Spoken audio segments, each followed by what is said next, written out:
Good morning. And just like that, guys, on board na tayo. And just like that, we're in Bangkok. So, Passion Fruit Juice. Papunta ako ng BTS Chitlom Station. Chidlom. Tawa ako dito sa banks ko, guys. Paabutin ko pa ng 1,000 subscribers yung vlog ko. And tayo today. Shorts.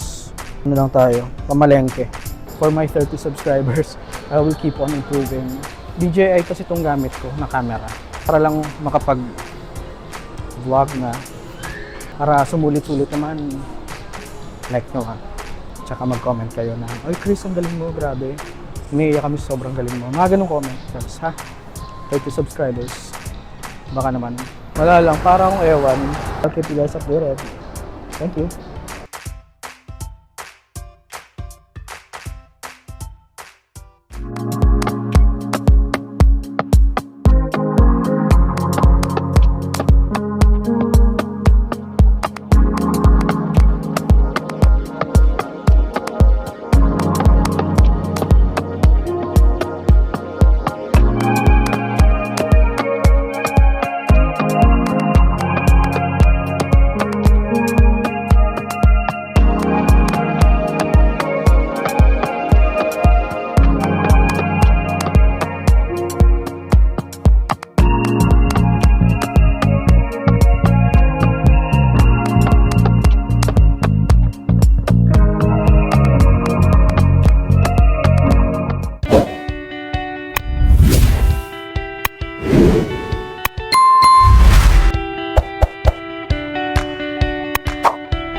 Hello guys! Okay, so ito na yung promise ko na room tour sa inyo. Sorry medyo na late kasi marami tayong mga dyan na nag-takeover.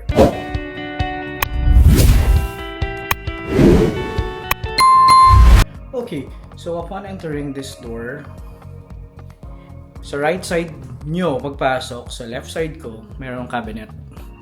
May safety deposit box, then yeah. And then sa right ko, sa left nyo, meron dito yung toilet and bath. Ito yung enclosed shower space mo. And then the water closet na may bidet. Malakas naman yung ano niya, yung tubig dito. Siyempre. Kaso mas malakas to. Oh my God! Wow! Bambumbero. Excuse me. And then andito yung sink na may hot and cold then siya. Yung mga toothbrush, shower cap, soap na provided nila, and then cotton buds. Yun. And then dito naman is yung bed. Nag-request talaga ako ng king bed para malaki. Kasi may option ako ng 2 double bed, yung nabuko na room, or 1 king bed. Nag-king bed na lang ako. Okay, so meron dyang 2 side tables, and then merong working area. And then may na fridge. And then ito, para siyang sitting area kung ayaw mo pang humiga sa bed, pero napuno ko na yan ng mga damit, and then yung mga binili kong ibang stuff diyan ko na lang din inilagay. So yun, again, this is Bangkok Airport Link Suites. Ilalagay ko sa description yung details niya, and then lagay ko rin yung picture dito. Alright, nabook ko sa Klook for 2,100 pesos per night. Libre na yung breakfast na buffet, masarap yung fried rice nila, and then yung pad see ew. And this is my 4th day. Nagbabago siya siguro every 4 days. Nababago yung protein na part. Kasi merong fried rice, merong veggie option, merong sausage, and then yung protein na meat, yung una beef, and then ngayon chicken, and then may pad see ew.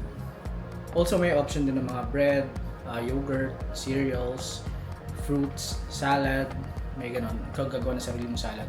So far good sa akin yung hotel na to dahil daily sila naglilinis ng room, nagpapalit ng towel and ng beddings.